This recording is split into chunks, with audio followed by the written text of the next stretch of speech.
Godfather essaawa yonna yandifiira mu kkomera. Entabwe lwaki Godfather yakwatiddwa? Kino nno kyavudde ku mwami Umaru Kakande ye yakutte Godfather n'abeera ng'amuteeka emabega w'emitayimbwa ku misango egyekuusakuusa ku bufere, ku kuvuma bakadaama, ku kuvvoola Kakande, teekako n'omuwayiriza emisango egy'obutuju. Ate nga tekikomye okwo, tugenda kubanga tubaterawo akatambi oba ka audio Godfather ng'agezaako okusaba enkuba kyeyo empapula ezimukkiriza okuba nga adduka mu ggwanga Uganda. Bino tusiiba tubyogerako buli lunaku ne tugamba nti nno abaana bano nno bakadaama mubafudde subject, mubavuma, mubakola buli kimu olw'okuba nti bo bajja eno okukola ne mulaga abantu nti bakola okusalawo okukyamu. Naye naawe olunaku lujja kuba lulwo ng'oyagala kudduka mu ggwanga, ng'oyagala kufuna kyokola, nga option eriwo, ogenda kutandikira mu kubeera sekadaama, ogenda kubeera kadaama. Yenze Adita ayagala okunkubirako nsangaayo ku Instagram page yange nkozesa Shila Adita page, jangobeere nga onneeyungako, followinga, onkubireko waneeno, subscribinga, kwata ku notification bell, buli video gye tuteekayo egenda kubanga ekutuukako bulungi, commentinga tumanye ki ky'olowooza. Ku TikTok kwendi nkozesa Shila Adita page, mwena abanneegattako okulaba obutambi buno. Mbeebaza nnyo mukola ekintu kirungi nnyo ddala, era nga mbasaba mubeere nga temujja okwo, tubakyabeetaaga mu namba ennene nnyo. Katusooke tugendeko mu katambi akatono ennyo. Godfather ng'ayina gw'akaabirira okumuwa empapula ng'amugamba mpa invitation. Fenna invitation tugimanyi, omuntu abeereyo n'akuwandikira ebbaluwa n'agikusindikira, ebbaluwa eyo ekukkiriza okujja, era ebbaluwa eyo gy'olagayo ku embassy okufuna visa nti olina omuntu akuyise, ogenda musisinkana, agenda kuwa ekyokulya, aw'okusula n'ebintu ebirala. Ate era invitation eyo ogiragayo ne ku kisawo ky'ennyonyi ng'ogenda kulinnya. Katusooke tugendako mu ka odi ako tukawuliriza bulungi, ate era tukubeere nga tukomawo ku nsonga za Godfather zennyini era tuzoogereko. Nja kujjayo ndowooza ba either nga nja kujjayo tukomewo ffenna eno bw'oba wakumpereza invitation, oba ojja kujja ne invitation gwe wonajjira eno ate tuddeyo ffenna eyo ku bibiri, oba gunaaba gwa musanvu eyo ndowooza. Mpereza invitation zijje nkulabeko eyo. Nja kujjayo ndowooza ba either nga nja kujjayo tukomewo ffenna eno bw'oba wakumpereza invitation, oba ojja kujja ne invitation gwe wonajjira eno ate tuddeyo ffenna eyo ku bibiri, oba gunaaba gwa musanvu eyo ndowooza. Mpereza invitation zijje nkulabeko eyo. Nja kujjayo ndowooza ba either nga nja kujjayo tukomewo ffenna eno bw'oba wakumpereza invitation, oba ojja kujja ne invitation gwe wonajjira eno ate tuddeyo ffenna eyo ku bibiri, oba gunaaba gwa musanvu eyo ndowooza.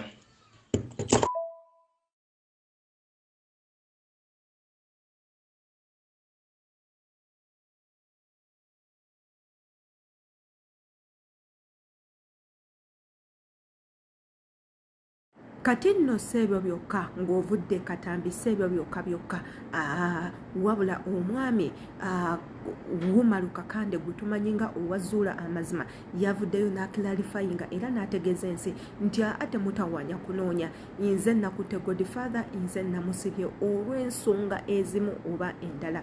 Waneeno kwakwe kuli omwami ono Godfather okuba nga yeetaba mu lutalo olw'okubanga basibisa omwana mulenzi ono Kakande yakolako ku ggulire erya Sheikh Kamoga. Ffenna eggulire eryo twalikolako era twaliteekawo waneeno. Eggulire eryo ne limuleetera ebizibu, naye nga imbu Godfather ye yali emabega w'okukaka Sheikh ono okulaba nga aggalira omuvubuka ono Owa Zuulaamazima. Fenna tukimanyi nti nno bano abalenzi bajournalisti baba ebintu ebyo babisoma nga bakwata amawulire teekako stories ez'enjawulo ne bazipublishinga eri ensi. Bagenda okuteekayo story ezo ng'omuntu gwe bakolako story amaze okukkiriza era ng'ayina sign of proof eraga nti ekintu kyayagala bateeke mu mawulire oba bapublishinge eri ensi kituufu tekirinaamuko yadde. Wabula omuvubuka ono we yakola eggulire eryo tekyasanyusa Godfather n'abeera nga ateeka seeka ku nninga ng'amusaba abeere ng'aggalira Kakande. Kakande ono baamukwata emisango egyamuvunaanwa ng'atuuse eri kwe kuba nti ayagala kulya mu nsirukwe, kwe kuba nti muyeekera, kwe kuba nti ayina emmundu, kwe kuba nti ayina abantu baatendeka okuggyako gavumenti y'omwami Yoweri Kaguta Museveni. Ebyo byonna byonna twabiraba ku butambi olunaku lwe baamukwata nga bamutadde mu custody ng'abasirikale bagezaako omubuuza kayojiyoji w'ebigambo. Wabula byagenda okufundikira biti nga Godfather ate mujjukire Godfather yayogera ebigambo bingi nnyo olunaku lwe baakwata Kakande ono. Wabula kyanyiza Kakande n'amugamba nja kusasula one day one time. Katugendeko mu ddoboozi lya Kakande ng'ayina ebintu byayogera tugenda kubanga nalyo tuliwuliriza ne bwakkiriza nti ye omwami ono nze namukutte era tugenda kubanga twesisinkanayo tubeere nga tuwoza omusango guno paka bwe gunaaba nga guwedde. Katugenda ku mudoboozi lye ate era tukomewo ku Godfather. Abambuuza Umaru kiki amazima gali nti no nze nasibye Godfather because ne Calvin yankubiddeko awo ngamba Gashumba ali mubuuza ba Frank Gashumba bani. Amazima gali nti no nze nasibye Godfather because ebigambo Godfather byeyogera byali bingi. Godfather yanvuma nga bwe nfera bakadama nga bwe ndi omufere nga bwe naferanga ne bayiga. Okay, ekyo tekyandibadde kikulu because nali mbigumidde because kino nakimanya nti no kijja kubeerawo era nakibagamba mwe abajja bangobera ku YouTube yange nabagamba nti no bali bagezaako nnyo okutondawo olutalo nga balaga nti no program gye twaliko tugiveeko tusigale nga tulowooza nti no nze ne Godfather ffe tulina obuzibu. Some attention nga mmwe abantu abasinga okummanya sawa Godfather attention ya samuwuliriza so naye Godfather yagenda mu maaso n'okwogera ebigambo bingi nnyo. Nze byonna bigumira abantu bangi banvumye okusiba buli omusiki y'ensonga ate nze saagala nnyo okuleba naye waliwo ekintu ky'otuuka ekiseera n'oteekakoko ekkomo. Amazima gali nti no nze nali nkigumidde naye waliwo video gye baakola ne Kabaata. Calvin yabadde annyonnyola n'agamba ye yali ku live eyo then Godfather najjamu oluvannyuma najjamu naye video eyo yampisa bubi nnyo ng'avuma bakadama zimalaya ziki bimalaya. Amazima gali kyampisa bubi because nze typically nganze omuntu nina ba sisters bange bakadama bangi mikwano gyange ate I feel like bakadama be banfudde kyendi olwaleero so kyampisa bubi to be honest with you. Ebintu byange nabadde saagala n'abantu bamanyi mbuuza asibye because nze tekinyamba nganze naye olw'okuba messages nyingi nnyo bali mu kumbuuza ya saawa zino wenjogerera ali ku police emaganjo enkya agenda twalibwa ku police Kawempe ku 5 enkya ntegeeza olwa Sunday. Sunday agadde kusiba Godfather because musajja ayina abaana so kansubire ntayize olunaku olw'enkya babadde batuyise babadde bampise baŋŋamba nti Umaru ŋŋendeyo nsonyiwe ndabe ntuule wansi aneetondere so kandabe naye ekigendererwa kyange tekyabadde kusiba Godfather naye ekigendererwa kyange kyabadde kumulaga nti ebiseera ebisinga toyitawo okuma twogera nnyo ne tuyita we tukuma for God's sake. Kiyingira mu bulamu bw'omuntu n'ovuma n'okola biki n'ovuma bakadama nga bwe bali malaya bali biki Godfather byanjogerako byonna mwabiraba samwogerako naye samuvumako. Katwogere ku nsonga za Godfather n'eza case tetugenda kubanga tuzibuusa amaaso. Akatambi ka Godfather akafulumye nga bamutaddeko empingu bannamateeka nga bamutwala teekako ne audio ng'ayina omuntu gw'asaba empapula ezimukkiriza okugenda e Bulaaya. Obutambi obwo bwonna tugenda kubanga tubwogerako. Nze Adita, followinga page nsanga ku YouTube channel, ayagala okunkubirako ogenda kunsanga ku Instagram page yanga nkosa Shila Adita page jangobere nga onneeyungako. Tusiiba tugamba nnyo Abanayuganda abasigala ewaka, imwenga mulowooza muli mu bulamu bulungi, mulekerengaawo okunyooma, okulengeza, okuvuma abo abaava mu nsi ne bagenda bafune ekyokukola. Abamu ku bo nga baavaayo nga bayina obuvunaanyizibwa obunene nnyo, nga mu ggwanga kyali kyekiggwa n'asalawo afulume agende akole yeeyongereko. Naye mmwe ne mutuula eyo ne mutandika okutuvuma ne mutumalamu amaanyi, ne mutandika okutulengeza, ne muvuma emirimu gye tukola, nga bwe tubeera abakyafu, nga bwe tuliira ku njegere, nga bwe batukola bino, nga bwe batukola biri. Era nga ne Godfather ayina akatambi akagamba, immwe bakadaama ffe twabeeta mwadda, ensi tebaagala, oba mufa mufe, oba babatta babatte. Kadaama ne bwafa teri muntu yenna alumizibwa. Ebyo ebigambo byava mu Godfather nga yayogera statement ezo, naye nga tamanyi nti naye olunaku lujja keera ku makya abeere nga ayina omuntu gw'asaba empapula afulumeko mu ggwanga. Ife we tuba tuvudde mu ggwanga tetuvaamu nti olw'okuba twagala, tuvaamu olw'ensonga tuyina ebyo ebitunyigiriza bye twagala okulwana nabyo, tuyina embeera gye tuyitamu gye twagala okuba nga tuteeka ku ttaka tubeereko mu mbeera ennungi nga eyammwe. Nze embeera muno neewuunya, immwe mulowooza okutuula mu ntebe ne weesuuba nti olw'okuba oli mu ofiisi igwe kikuleetera okuba nti ofuuse mugagga. Bangi nnyo muyina emirimu nga gikoma ku mannya nga temuyina kye mufunamu. Mukwano gwange Keizi yatuulanga ku TV n'atandika okuvuma bakadaama. Bakadaama bino, ani yazaala bakadaama? Sisobola kuzaala mwana kadaama, sisobola kuzaala mwana ayoza bintu, sisobola kuzaala mwana asiimula toyi. Essaawa eno Keizi mu ggwanga yadduseemu ayagala afuuke naye sekadaama w'omuntu. Mwabatamanyi kigambo kadaama oba sekadaama kye kitegeeza. Ife temwatuwa chansi kwennyonnyolako, temwatuwa chansi kubabuulira biki ebyo bye tuyitamu ebyatuleetera okujja tufuuke immwe tayito gye mufuula ensonga. Omuntu yenna ng'oyina mukamaawo akusasula oli kadaama kye kitegeeza oba muwala.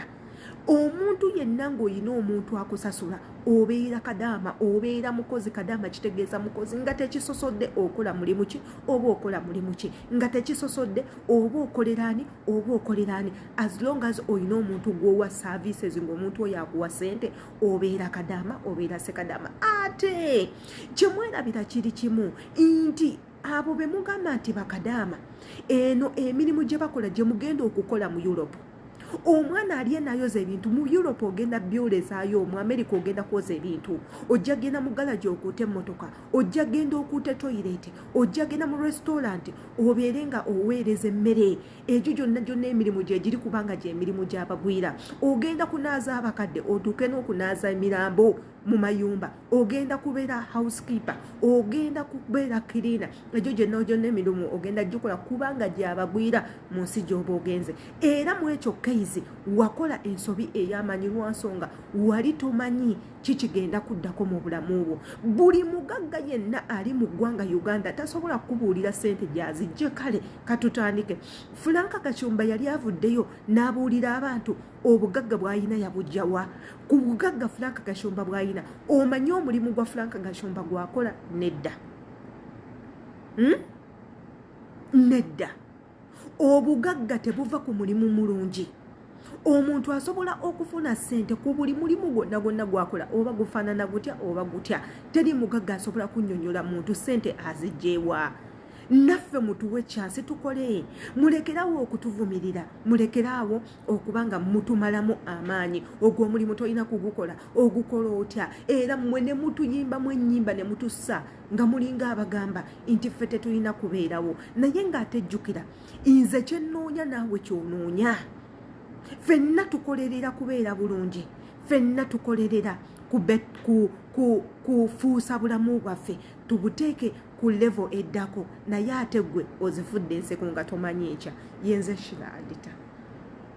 Kansuubire nti obutambi obwo bwonna gwe yasubscribinga, obutambi obwo obulabye bulungi. Wano we neebuuliza, njagala nkubuuze ensobi gwe ogisanze wanga eyasubscribinga ku eno channel. Njagala tumanye ensobi weeri, ensobi ya Kakande oba ensobi ya Godfather, kubanga amawulire agamu gagamba nti Godfather yalya ssente za nkuba kyeyo miliyoni 8 iffe ze tutamanyiko mayitire. Godfather ono kintu kimu nze kyemuzuddeko, ayagala nnyo ebintu by'entalo, ayagala nnyo okukuma omuliro ewali ebizibu. Walaba nti ono gundi ne gundi bafunyemu obuzibu, ayagala akuma omuliro okulaba nti omuntu oyo bamutuusaako obulabe. N'otamanya nti nno kyoyagaliza mu kakitaawo kisobola okutuukako in return, oba essaawa yonna kisobola okuba nga kijja mu bulamu bwo kituuke ku gwe oba ku muntu ow'ennyumba yo. Wano tubagamba nnyo naddala mmwe abayina public picture nga ensi ebamanyi oba ebategeera, mwekubenga mu tooki ku biki bye musongamu emimwa gyammwe. Okitegedde nti Kakande ayina obuzibu ne seekoomu, iguyisa emabiga ogakaseeka omuvubuka ono babeere nga bamusibye era owulira tonyweddeeyo, olaba nga tekimala, naye obeera ofaaki, oli musajja muno. Ebyo tubimanyi ku bakyala, naye gwe omusajja oba ofaaki. Ono omwami Godfather tayagala muntu yenna amwogerako kikyamu. Nzijukira Ebya Umaru digest mugoba nsonga yakolako ku ggulire erya Godfather ono. Godfather yaddukirawo ku poliisi ng'ayagala abeere nga asibisa Ebya. Omusango tegwagenda maaso kubanga era Ebya yabeera nga aguwangula, naye Godfather yakola buli kimu, n'ateekamu ssente nnyingi nnyo, n'ateekako n'abantu abamunoonya bamusibe olw'okubanga bamwogeddeko ebintu ebikyamu. Kyekimu wayogera ku Umaru Kakande ebintu ebikyamu, omutaddeko ogw'obufere, omutaddeko ogw'okubba ssente, omutaddeko ogw'okukola bino, omutaddeko ogw'okuba storefu, omutaddeko ebintuntu, bamutaddeko n'emisango emizibu egiyinza omuviirako okufa. Lwaki aba taakusibise? Lwaki aba taakuume obusungu ku mutima agambe nti nange ono omusajja bwe mukwatako ngenda kukola bwenti ne bwenti? Ekyo kyekiri mu ggwanga lyaffe Uganda. Enkwe nnyingi nnyo mu Bannayuganda, emitima emibi mingi nnyo mu Bannayuganda, obutayagaliza bungi nnyo mu Bannayuganda. Ebyo Abannayuganda bwe tutaabireke, Uganda egenda sigala ng'eri wansi lwa nsonga tetwagala kudipendingira ku bannaffe, wabula twagala buli ddakiika tubeere nga tweyawuddemu. Tetwagala kubeera kitole, twagala kubanga ffenna tweyuziza ekintu ekikyamu. Muyige okwagala Bannayuganda bannammwe, tolina kyogenda kubaako. Godfather oli musajja, katusuubire nti nno mu butambi mu ebyo ebigenda mu maaso mu bulamu bwo ogenda kuyigamu gwe ng'omuntu. Yenze Shira Adita yeetaaza okunkubirako, nsangaayo ku Instagram page yange Impagala.